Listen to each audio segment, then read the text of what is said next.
अस्सलाम वालेकुम। सेहत के चैनल पे खुश आमदीद। एक ऐसा प्लेटफॉर्म जिसमें हम आपको सेहत के मुख्तलिफ मसाइल से मुतालिक मुफीद मशवरे और कीमती रिसर्च फराहम करते हैं। आज की इस वीडियो में जिस उन्वान का मैंने अहाता करने की कोशिश की है वो एक ऐसा टॉपिक है जो कि हमेशा ही लोगों की तवज्जो का मरकज़ रहा है। जब भी सेहत के हवाले से बात की जाती है, तो ये बहस की जाती है कि आया ज़ैतून का तेल ज़्यादा बेहतर है या देसी घी ज़्यादा बेहतर है? और लोगों की क्या सलाह क्या है कि चूँकि देसी घी हम अपने घर में बनाते हैं, अपने सामने बनाते हैं, इसलिए ये ज़्यादा सेफ़ है और ज़्यादा फ़ायदेमंद है।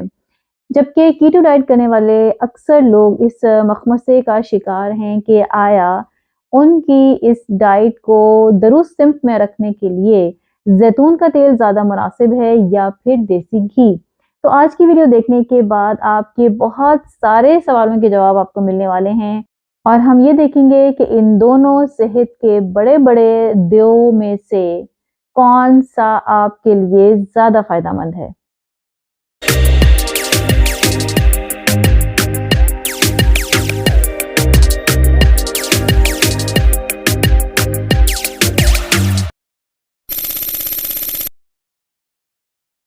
अच्छा जी, सबसे पहले तो हम ये देखते हैं कि देसी घी के फ़वाइद क्या हैं। देसी घी की जब भी बात की जाती है, तो देसी घी गाय के घी को कहा जाता है। यानी गाय के मक्खन से आप जो मलाई उतारते हैं, उसके बाद उसको पकाते हैं ख़ास टेम्परेचर पे और वहाँ से आप उसको मलमल के कपड़े में छान के जिस चीज़ को हासिल करते हैं, असल में जब भी साइंस बात करती है, तो वो गाय के देसी घी की बात करती है, ठीक है? क्योंकि भैंस के देसी घी के अंदर बहुत ज़्यादा फैट कंटेंट होता है और वो इस किस्म का होता है जो कि आपके दिल की सेहत के लिए बिल्कुल भी मुनासिब नहीं है, ठीक है? तो जनाब जी इसके फ़वाइद क्या-क्या हैं कि इसका सबसे बड़ा फ़ायदा क्या है कि ये बहुत ही पावरफुल एंटीऑक्सीडेंट है और एंटीऑक्सीडेंट क्या मतलब क्या है कि ये आपके जिस्म के अंदर से बहुत सारे ज़हरीले मादों को निकाल के बाहर फेंक देते हैं। गोया ये आपकी बॉडी को डिटॉक्सिफाई करता है।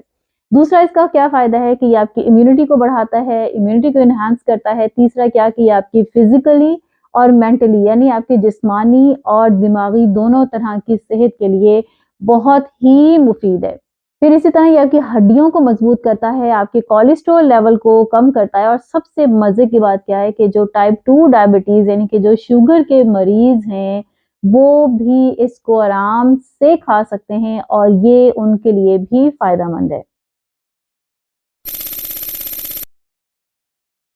इस पार्ट में मैं आपको बताती हूँ कि ऑलिव ऑयल के फ़ायदे क्या हैं। ऑलिव ऑयल असल में आपके दिल की सेहत के लिए बहुत ही अच्छा है। ये आपको हार्ट अटैक से बचाता है, ये आपको किसी स्ट्रोक होने से बचाता है, ये कैंसर से बचाता है, ये डायबिटीज़ से बचाता है।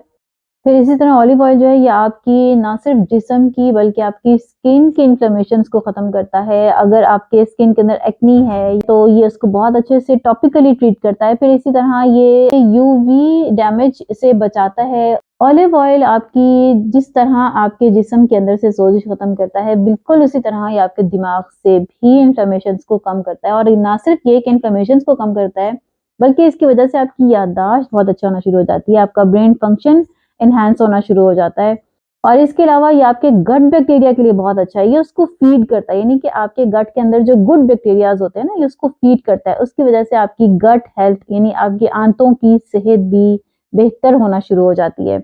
अगर आपको बहुत ज़्यादा कॉन्स्टिपेशन है, अगर आपका पेट हर वक़्त ख़राब रहता है, तो इसका सबसे अच्छा इलाज क्या है कि आप रात को सोने से पहले जो आखिरी चीज़ अपने पेट में डालें, वो 1 चम्मच ऑलिव ऑयल डालें और फिर इसका मैजिक चेक करें।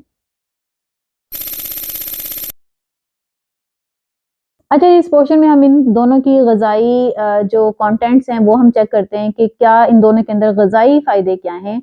तो इन दोनों के अंदर ही फैट कंटेंट जो है, ये दोनों के अंदर बहुत ज़्यादा है, लेकिन जो देसी घी है, उसके अंदर विटामिन्स भी बहुत ज़्यादा होते हैं, जबकि ऑलिव ऑयल के अंदर ओमेगा 3 फैटी एसिड बहुत ज़्यादा मिकदार में मौजूद होते हैं, जो कि आपके ब्रेन की इन्फ्लेमेशंस को ख़त्म करने के लिए अहम रोल प्ले करते हैं।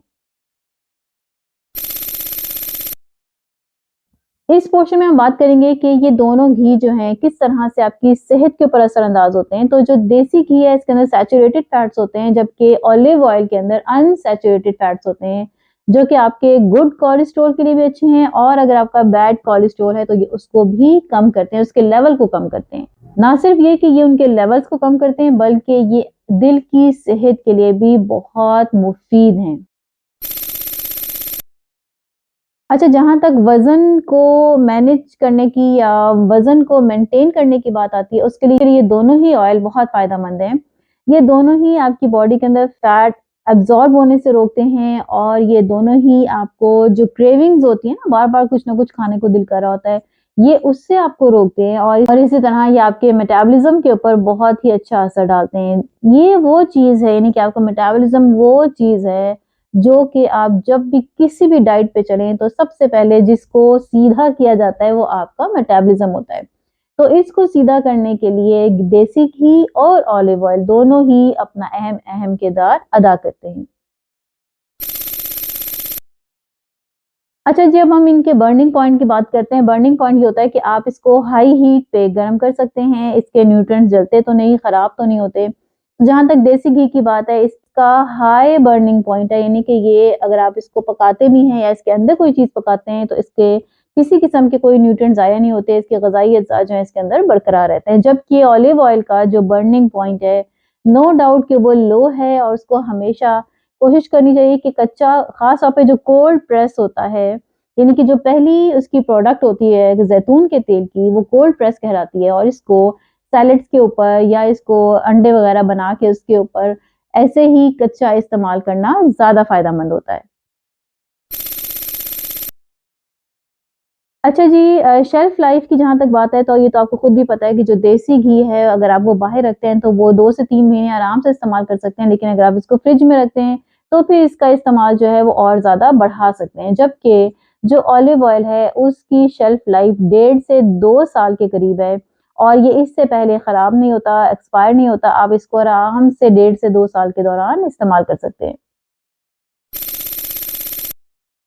तो रिस्क फैक्टर असल में ये वो चीज़ होती है कि आपको, अगर आप एक हद से ज़्यादा ऑलिव ऑयल खाते हैं या देसी घी खाते हैं तो आपको, तो क्या आपको इसका कोई नुकसान होता है? तो बिल्कुल, अगर आप ऑलिव ऑयल खाते हैं तो इसका किसी किस्म का कोई साइड इफ़ेक्ट नहीं है, कोई रिस्क फैक्टर नहीं है या आपको कोई नुकसान नहीं देगा। लेकिन देसी घी जो है वो एक हद से ज़्यादा अगर आप खाते हैं, इसको आप ओवर कंज़्यूम करते हैं, तो ये आपको कुछ साइड इफ़ेक्ट्स दे सकता है, जैसा कि आपके वज़न में रुकावट पैदा हो सकती है, वज़न की कमी में रुकावट पैदा हो सकती है, कुछ लोगों का फैट जो है वो बढ़ना शुरू हो जाता है, कुछ लोगों के कोलेस्ट्रॉल में मामूली सा, बहुत स्लाइटली सा इफ़ेक्ट देखा गया है।